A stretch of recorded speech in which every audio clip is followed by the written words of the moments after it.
Welcome to Quietly Confident Introverts, the podcast that empowers introverted women leaders and entrepreneurs to overcome self doubt and build confidence to thrive.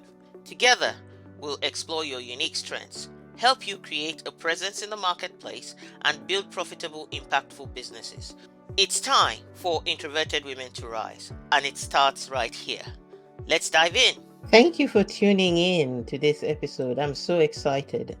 And I'm excited because we're keeping on going with the recordings and with the podcast. And today, I have an exciting topic as well, which is very close to my heart. And it's all about how introverted leaders can reprioritize to feel empowered and confident. So, welcome. I wonder what you're up to this February and what February is looking like for you. It's the month of love, and the focus can be on loving yourself as well as giving yourself some tough love. So, we'll be looking at that and exploring that as we go along when we talk about this topic today. So, I also want to encourage you that as you've been listening to the podcast so far, if you feel like you want to connect with me, to have a conversation, to help you look at your leadership as well as your business journey, feel free to do so.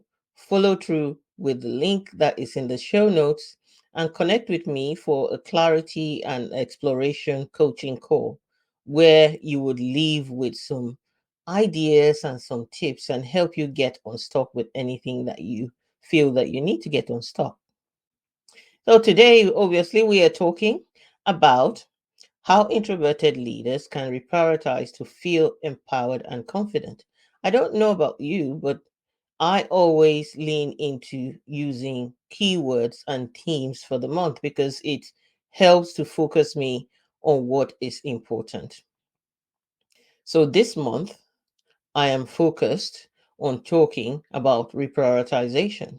And that's the theme for this month, which is also linked to the keyword for the year.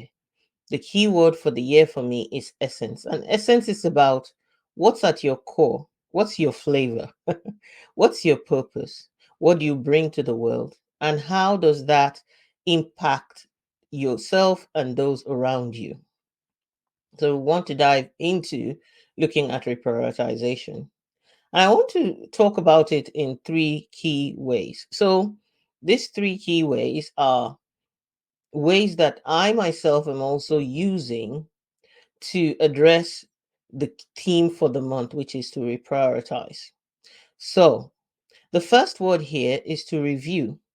What you want to look at is to carry out a review. Before you can reprioritize, you have to look at what is your current priority anyway? What are you currently focusing on? Where are you currently managing and using your energy? And a review will always make you look, whether in a physical mirror or in inwards, like put a mirror to yourself, basically review yourself, review your activities, and you might find the good, the bad, and the ugly. So you want to take that deep look at the things that you are prioritizing currently. And one of the quotes I like to do with this by Socrates, he says, "The unexamined life is not worth living." So, as an introvert, you have the gifts of introspection to really review your life in depth. And this is not something you do as a one off. You can do it over and over the course of this month.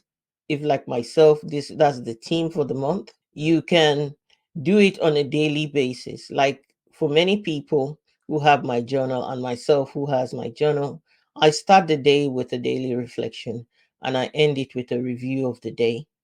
So it can be a habit that you do anyway, because once you do a review of the day, you can reprioritize the next day, isn't it? Isn't that brilliant? So this Win Your Day journal really does great things.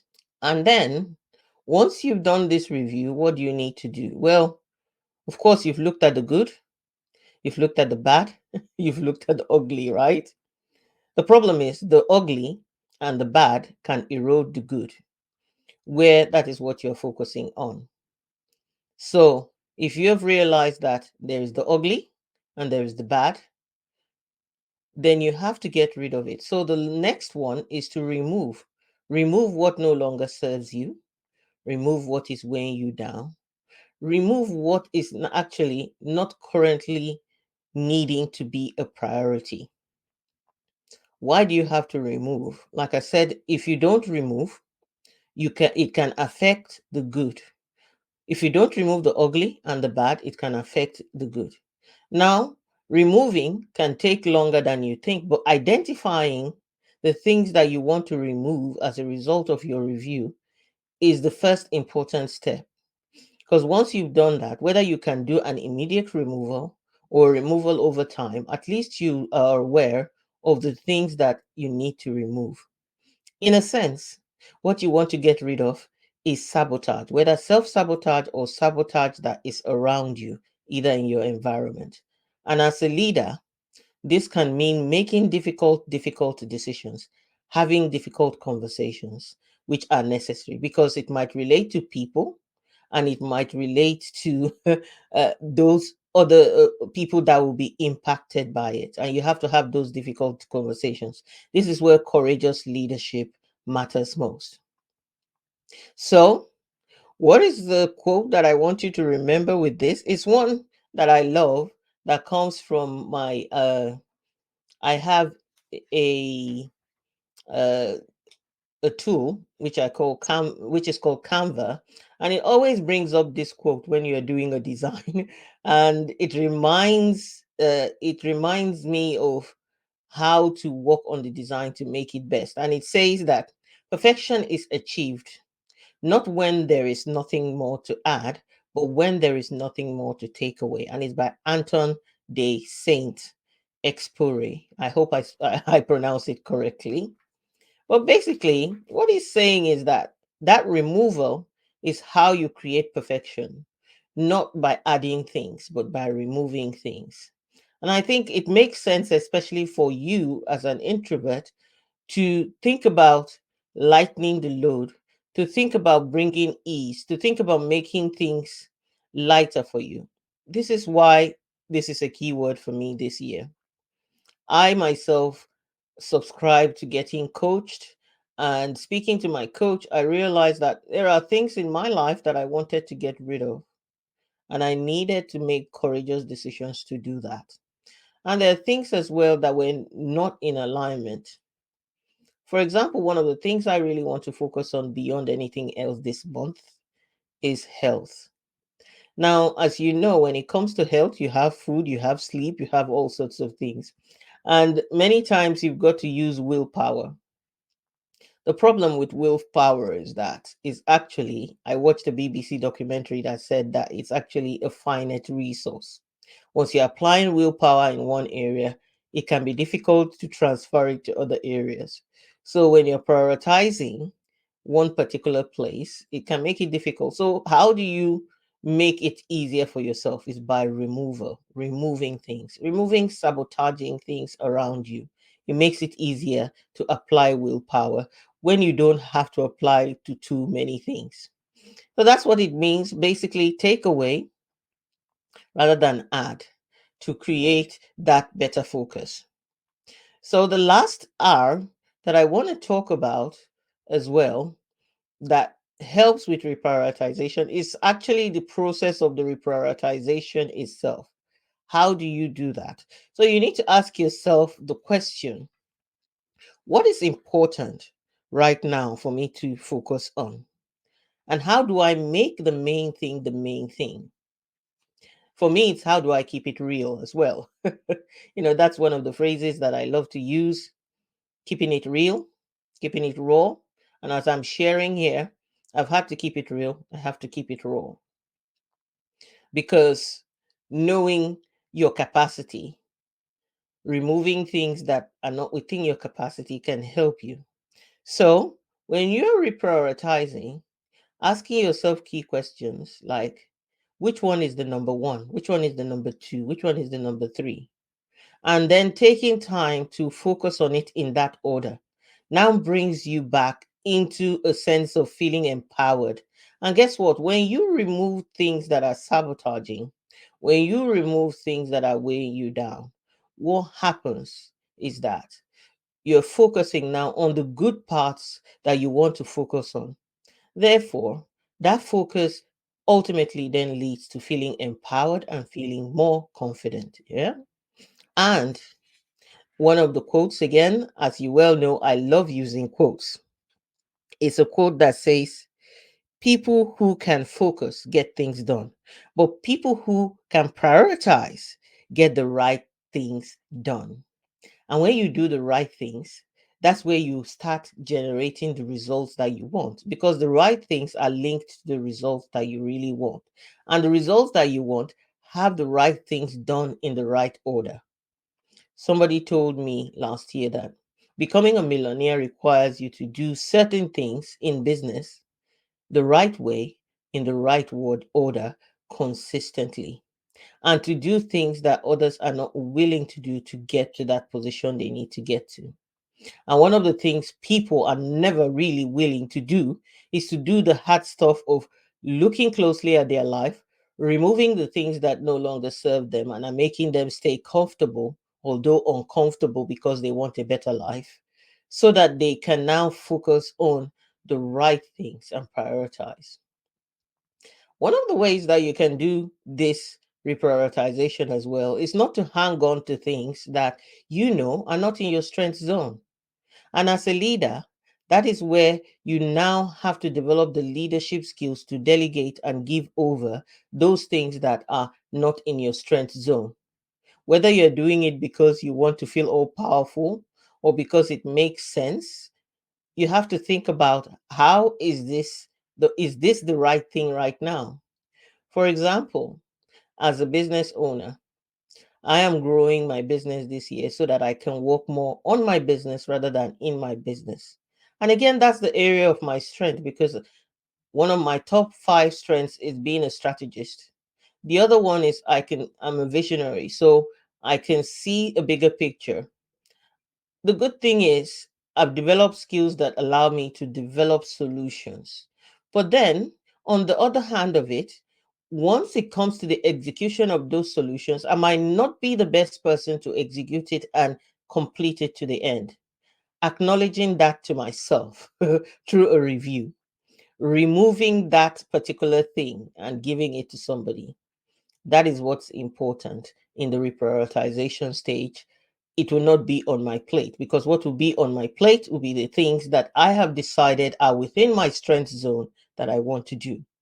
The good thing as well is that when you decide what you want to prioritize, the ones you don't want to do that you've delegated, there's another way that you can develop yourself, which is by building your skills of communication and delegation effectively.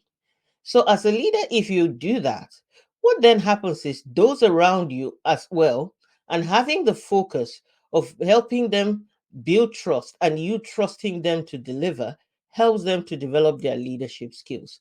And guess what? A person that is surrounded by other leaders finds himself doing less. So this is the ultimate, isn't it? We want this ultimate ease, we want this ultimate freedom, but there is a price. And the price is to put your eye on the prize that you want to win. Pay the price while keeping your eye on the prize. So when you do that, that means that you can achieve what you're looking to achieve. Now, this is my own focus for February. What's yours? And if you're looking for ways and help and support to be able to have a strategist by your side helping you to look more closely at this, because guess what?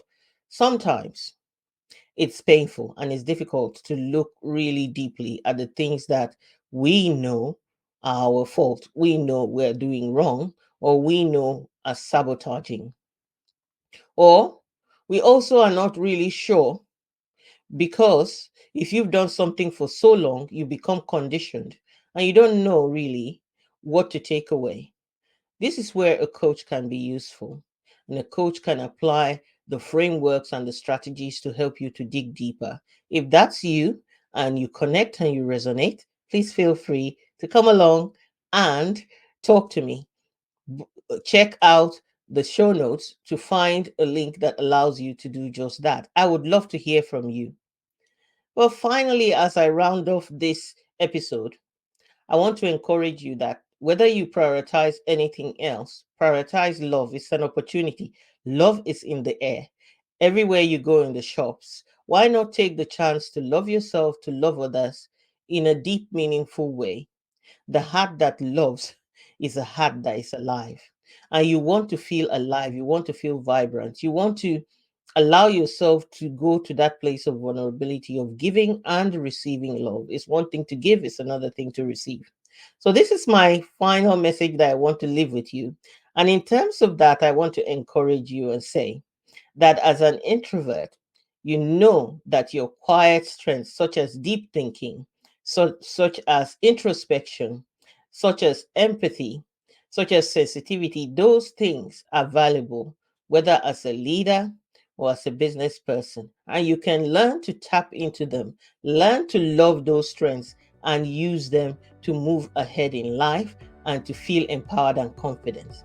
So until next time, just stay confidently introverted. God bless. Thank you for tuning in to another episode of Quietly Confident Introverts. If you found today's discussion valuable, please subscribe, rate, review, and share the podcast with others. You can also connect with me, Patience Ogunbona, at The Visionary Introverted Woman. Until next time, stay confidently introverted.